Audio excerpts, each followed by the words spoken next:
Thank you very much, everybody, for joining us. My name is Michael Hart. I'm a team member of Doncaster Creates, which is a collaboration of a partnership in Doncaster, which is really striving to work with the local arts and culture community to raise aspiration and to access funding. And this conversation is about a street art, urban art project that we've commissioned with our colleagues from Nomad Clan and with Jeff Clark, who is the project director of this. So the commission is looking to take place in mid-August. The team have done a wealth of engagement, and what we felt now is, because the mural is in the point where it's ready to go on the wall, it'd be really good for our friends from Nomad Clan to talk to everybody about how they've come to this piece of work that they've curated and to go through all the different aspects of that. There are a number of partners in this as well. There's Doncaster Council, there's the French Gate, then there's New Fringe, and then there's a number of individual artists who've been part of the process. Also, Juliet Farrar, who's the exec director of Doncaster Create, and Mike Stubbs, who is the creative director, have been heavily involved in working with Jeff on this. So that's less from me, and I'll hand over to Jeff just to talk through the process this morning. Thank you. Thanks, Michael, and thank you everybody for joining, and for those who are going to be joining us on the recorded version of this engagement session. The engagement session, as we all know, is about this really monumental piece that's going as a gateway piece to Doncaster, and it's come through the good and well understood revision of the artists in Doncaster, collaborating and working with local partners, as Michael just mentioned. So whether or not you're watching the recording or you're watching this live, we'd like to thank you for joining us. And if you'd like more information down the line, do feel free to get in contact with us. We're going to run through an agenda. It'll be the artists talking us through. So it's Jay and Hayley will be talking us through the sort of who, what, where, and why.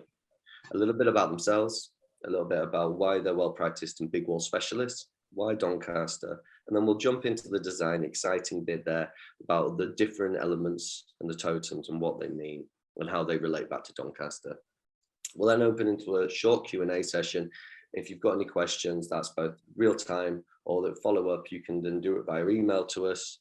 We'll then look to conclude and send you all smiley on your ways. So thank you, first of all, to everyone's joined again, and thank you to Jay and Hayley. I'll hand it over to you guys. Yay. Okay, right, where to start? We should probably start by talking a little bit about who we are and what we do. Okay, that was handy. I did that without pressing a key. Okay, so we are a creative duo who've been working on giant murals for the last 6 years. Previous to that, we both were painting walls probably for about 15 years in total. Since we formed Nomad Clan, it's kind of gone from one scale to another. We painted the tallest mural in the UK, which really exploded, I think it's safe to say. And then off the back of that, I've continued to paint giant murals across the world. I think that one of the things that sets our work apart is that we always respond to the environment that the work sits. So the location, the communities, people we meet, anything really that we do dive heavily into research when we start a project. So we'll try and find key people to talk to, events that are going on in the area, significant pieces of history, and we always kind of find something to connect to, don't we? And it kind of builds on that. So I mean, for us, really, it's really important for us to leave a piece of artwork that speaks to the place that we've left it, rather than come and just be like, this is my art, hope you like it. It needs to, for us, it needs to have a connection with the community and resonate with the people that are going to be seeing it on a daily basis. So we've obviously brought that into this project quite strongly. Yeah, it's at the core of our practice as muralists, and I guess it often forms the base of the artwork, you know, the content of the artwork, thematically and otherwise. So we do spend a lot of time normally in our research stages, making sure that, you know, the links are all there, that there's a red thread running through. And often our starting point will be heritage-based thematics. So, you know, like Hayley mentioned, you know, whether it's industry-based stuff or whether it's significant events in history, like, you know, sometimes these things creep in, other times it'll be a little bit more whimsical and random. But like the starting point's always from the research about the area more often than not, which is exactly how we approach this brief, because it's what we know and it's what we do. But also, I think, you know, it's exciting for us because when we do have the chance to work on projects back home, you know, for us, for me personally, I've taken a lot of the North for granted because I've lived here all my life. You kind of forget what makes it so interesting. And sometimes it's like having an outside perspective makes you realize and understand how much history and how much unique stuff there is knocking around in the North. So coming back and being involved again in Northern Hemisphere projects, you start to see all the links, and the map of the history is so much bigger and more extensive, connecting the North. So we get quite excited about that. And obviously we've both got roots within that. So like your granddad was working on the steam rooms on trains, was it? Yeah, and he was standing the mills and stuff. So yeah, so we've both got like these sort of working class roots, you know, that embody a lot of, you know, between the two of us, there's quite a lot of industries covered within our like grandparents and stuff. So we're nerds. We like museums and things and random stuff. So like that's often at the core of what we do. But say that and be cool now, because being a nerd's cool these days. Well, I think everyone's a nerd on some level, aren't they? But there's only so much time you want to be looking at just pure history, because let's face it, we're living now in an era of change. We're living in an era whereby, you know, just maybe tentatively started to re-emerge from a pandemic, you know. So it's that thing of like how to embrace something on a level that resonates with all kinds of community, not just, you know, a certain age demographics or otherwise. We need to also start addressing and looking at the future, because young people need to be able to feel like it's part of their home as well. And as much as they'll research into history, or maybe certain things will resonate and it'll remind them of, you know, like members of the family, whatever, that we need to be speaking to everyone. So previous walls, where slides, yeah, previous walls, okay, this is a small selection of where we have painted.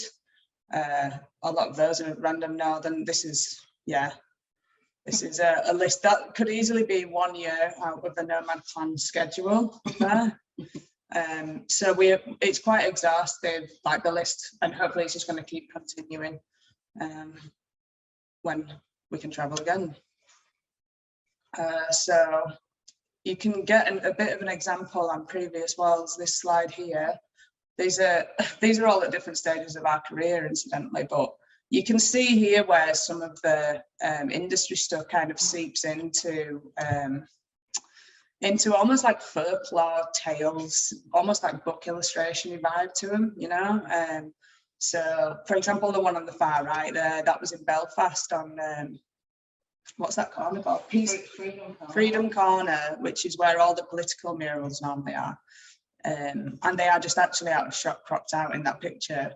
We painted the first mural on that stretch that wasn't political, that didn't have a gun in it somewhere and some, you know, military shit. First mural to feature a female character, which was a bit daunting to do, because we didn't know what the kind of response would be to it. But I mean, it's probably one of our most well-received murals. We got so many comments from that. People beeping the horns when they were driving past and stuff, because it was so different to what was there already.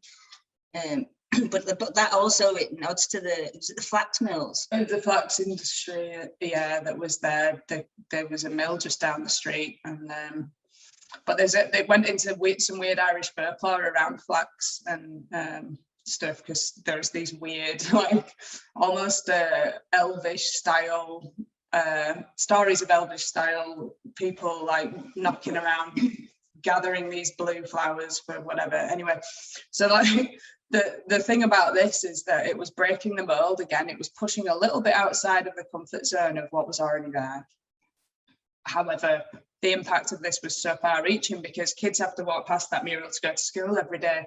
Like I say, it's the only mural that doesn't actually feature a weapon.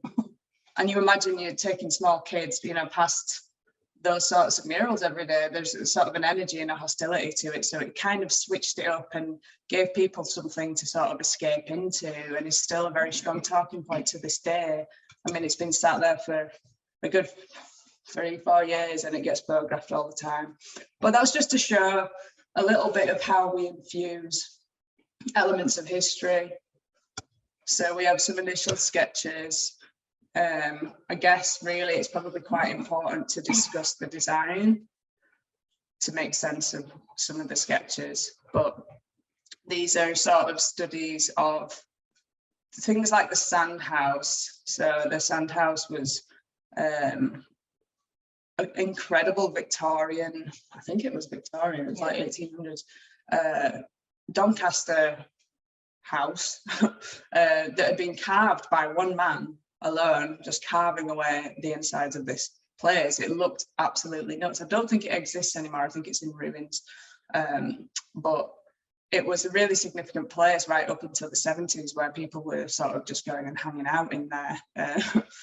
But still interesting. So what initially we were looking at doing was creating, well, first isolating different elements of Doncaster famed industry, stories around like I guess the equestrian stuff, the Flying Scotsman, all these different things.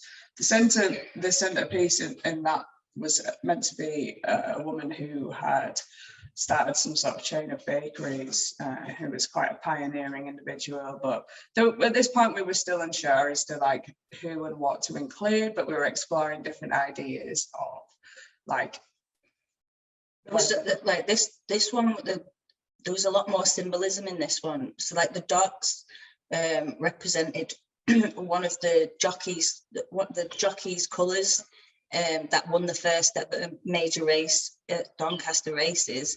So there was a lot of like, and the Roman numerals, because obviously everything, you know, originated with the Romans. And they were significant dates within like the horse racing and the date that the Flying Scotsman was built or completed. But I think we decided to sway from this because it was too, I think, fragmented and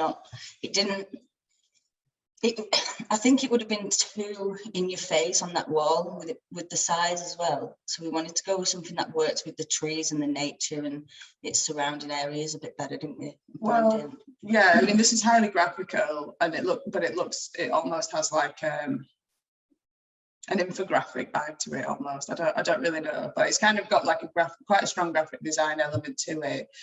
And so we kind of reverted back to the idea of doing something that was like statues, you know, like stone carved statues. So going, you know, looking at those sketches that were up before, that was like studies of how to kind of make things look a bit like stone, and sort of abstracty like studies and sketches of sandstone and carved bits and bobs.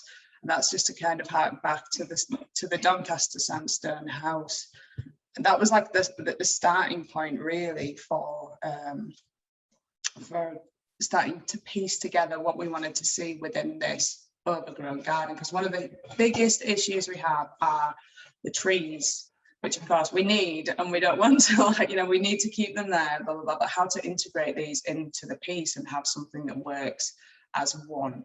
So something heavily pictorial that people can get lost in is super, super important. I think if we just switch over to details, because what you were looking at there was a weird Photoshop layer that was an amalgamation of a couple of designs, but if we're moving into this section, we can start to see. So on the left, it's like a bit of a personal story. In some respects, my granddad was a coal miner in Doncaster, and he used to work very closely with the pit ponies. We kind of wanted to start it with, like, you know, some sort of like emotional kickoff to some degree, or something that linked us as artists as well to that area. And I used to visit Doncaster semi-frequently as a kid, and my granddad was really proud but also disturbed by his mining experiences, and he took us to like West Yorkshire Mining Museum a lot as kids and stuff, and he told us this story about how he used to feed the pit ponies apples and like ride them through the pits.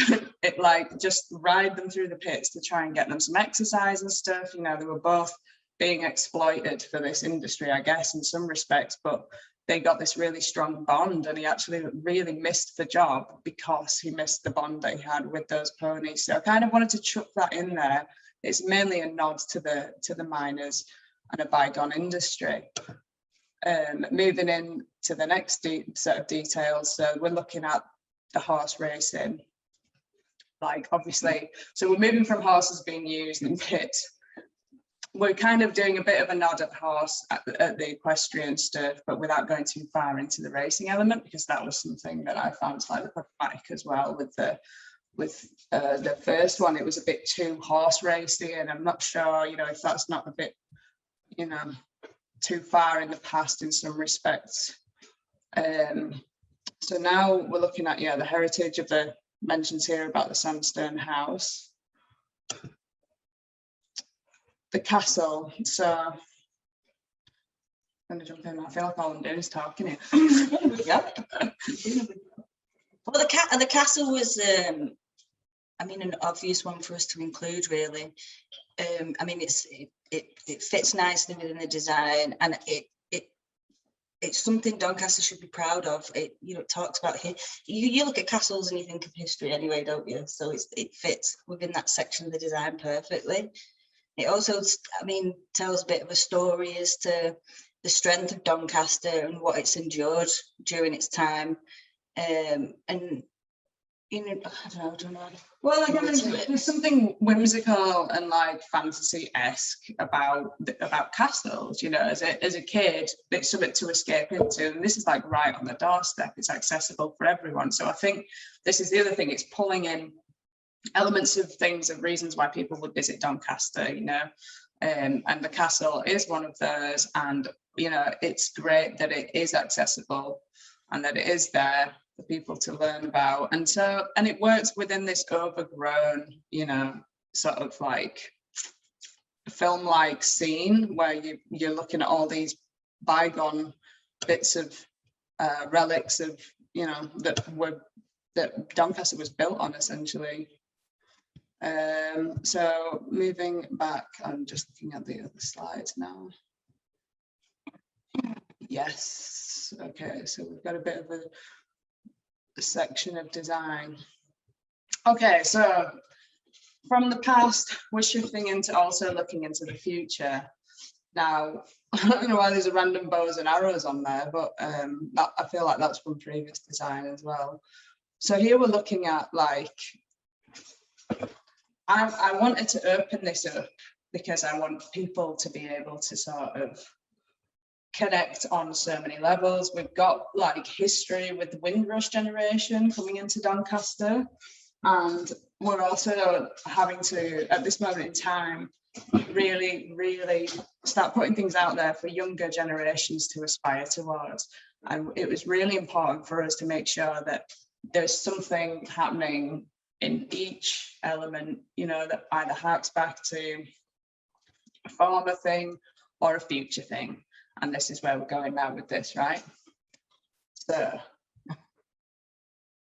diverse culture. The slides are going to do a lot more talking for us here than we can, but we always like to paint females and in empowering positions. And we thought, what better way to celebrate bear in mind this was being done during the pandemic as well, to celebrate the NHS and the work that they've been doing. It's on the site of a hospital, isn't it? Yeah. Be to look at putting a female in there who is represented as a doctor, because it would be lovely for young people to actually be able to like aspire towards a future, you know, that not only challenges perceptions and stereotypes, but nods towards something, you know, that we should all be aiming for. And I just think there's something in it. I just think there's this real strong beauty to this image. I think it's the future. Then we're looking at Flying Scotsman, which is one of the most famous things I think Doncaster's contributed alongside the aviation. So we've got all of these are nestled in this garden.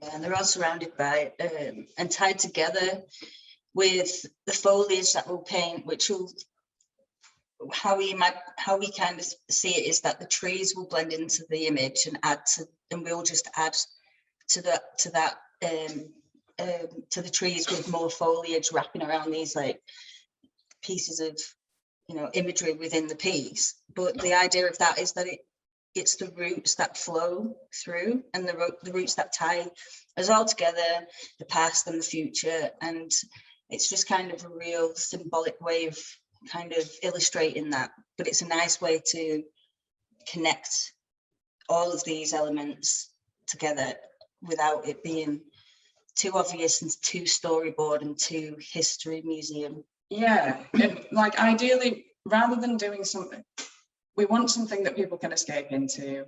You know, we want something that's almost otherworldly. It's like walking in, it's like looking at some sort of immersive, you know, sort of strangely interactive. And the best thing about this is when, with the different seasons, the colours of obviously the trees are going to change. So the aesthetic of this mural will hopefully have multi-dimensional levels to it, because as the leaves come off, there'll be other things, you know, unveiled behind them, like maybe some small lanterns, coal mining bits and bobs, or anything that sort of like resonates back. I think also this is an important time to talk about like greenery and like nature, because, you know, we've all just kind of felt so much isolation, so much like solitude, and I think it's given us time to reflect on how important nature is, you know, within our lives and well-being. So kind of embracing a lot of that and looking at the notion of how nature's kind of exploded a little bit whilst humans have been all locked up in our cupboards. We've been you know, nature's kind of gone insane, and in many respects that's what we need it to be doing. So it's that thing of like the fine balance between humans, nature, history. It's kind of a snapshot in time, I would say. This entire mural is a snapshot in time on a multifaceted level. It's 2020 and it's 2021 and it onwards, you know, and we've kind of managed to somehow embody all of that in one big design. And hopefully, you know, this all hangs together and it makes sense to you guys, because it does to us. And I think we firmly believe in the vision of this piece. We think that in many respects it's a bold, strong move, but it talks about things of which I believe Doncaster should be proud, you know, and people are going to be very excited about, I believe. So where are we at in terms of, so that's the final, you can see it all in its final thing there. But obviously there's like the Yorkshire roses, we're looking at like growth and future and past being the shoulders that we're all stood on in some respects. So this just goes a bit further into inclusivity, which we do believe is key to address at the moment. As we have for the last, well, when this design was in motion, when this design was in motion, it was last year, this time last year, maybe, this element of design that had changed. So I think it's almost even more relevant now, personally. So talking here about underrepresented communities, and this is something that we've always pulled into our work as well, right? Multicultural Britain, I mean, right, shifting over to nature. Okay, where are we now? Sorry, my slides, I've just got about 3 more slides here. We've covered nature, we've covered the sand houses, okay. Covered Doncaster, Grandad. That's a statement, isn't it, really?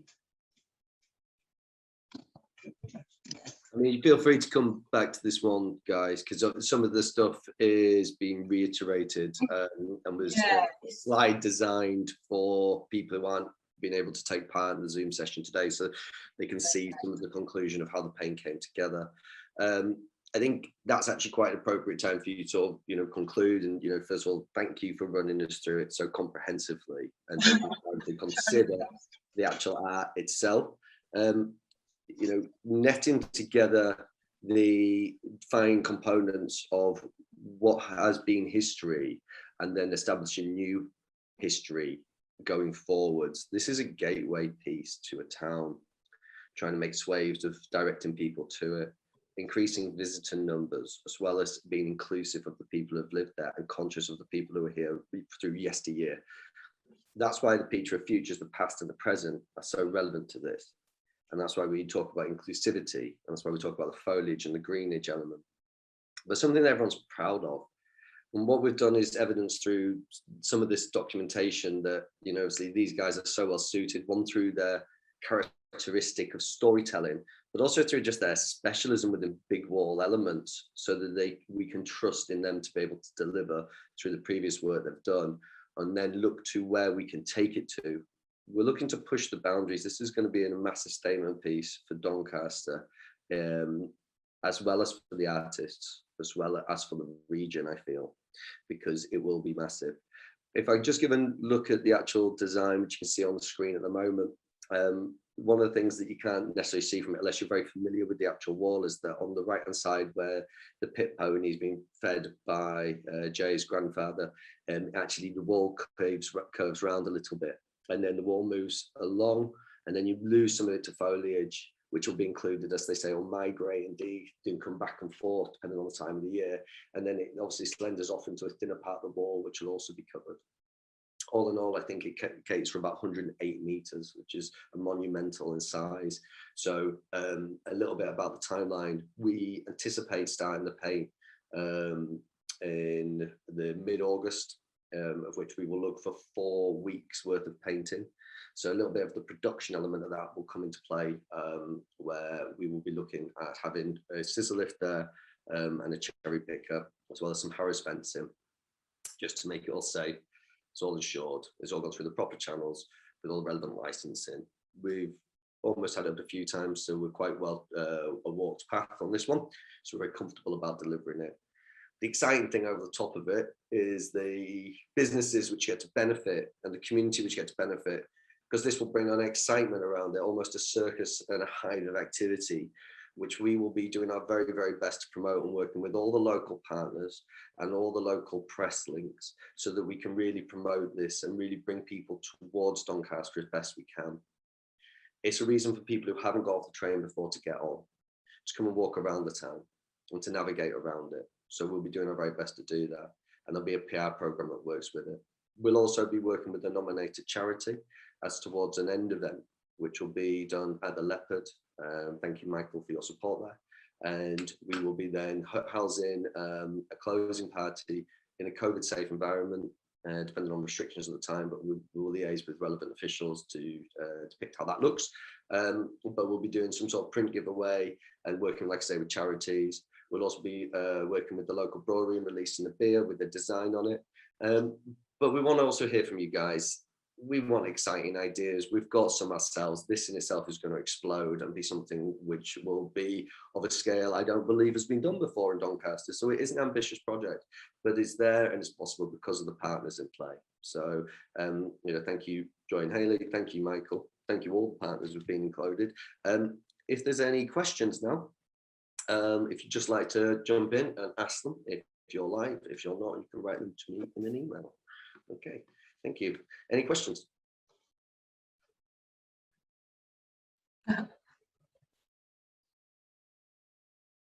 Okay. Okay. I'd just like to say thank you. As the artwork has evolved over the last year, it really has responded to the Team Doncaster ethos of inclusivity, responding to the environment and climate change as well, and really putting us a very powerful platform for our future visions for culture. Doncaster is currently working on a new cultural strategy, and this will really figure heavily as part of our urban art strategy and what that means for the future as well. And Doncaster has just been successful in funding the town deal board as well. And as Jeff said, this is the gateway into Doncaster. So this will actually form future work we're looking at as well. So thank you. It's really, really brilliant. Yeah, I mean, the artwork is, you know, is absolutely gorgeous. Mine is not a question per se, but I think for me, I couldn't, you know, until you were actually going through it, I didn't actually identify a stethoscope around the lady. So I think personally, it looks quite blended with the hair. But that, for me, that's the only comment. But obviously, probably might, you know, you'd have something around that. But that's just the comment that I had. Sure. Oh, that's great. Well, because I mean, this really is a framework. So when we come to paint it, that's when it comes to life. It's not going to look exactly like that. It's going to look better. And that's what always happens. Luckily, we're not like masters with Photoshop. We're masters with cans and wells. So, but like I absolutely understand, because I really do think it's important to emphasize the stethoscope. You know, make that statement there. It's not just an, you know, like whatever. It's like we're trying to sort of channel something, and that's the message that we wanted to put across. So I'm going to take note as well and make sure that that's like really firmly there. Yeah. Definitely. Thank you. Thank you. Would anyone else like to ask a question to the artist whilst we're here? Okay then. Well, I'd like to thank everybody for being involved today. And we can all move on to our lovely days. And as I said, my details are at the bottom of the presentation, which will be sent out. So if anyone has any questions, feel free to get in touch and I'll get straight back to you as soon as I can. All right. Thank you, Carl and Michael, for hosting it today. Thank you, the artists, for being so wonderful and accommodating towards us. And thank you for everyone else who took part. Have a great day, everybody. Thank you. Thank you. Take care. Bye-bye. Thank you. Bye. Bye. Bye. Bye.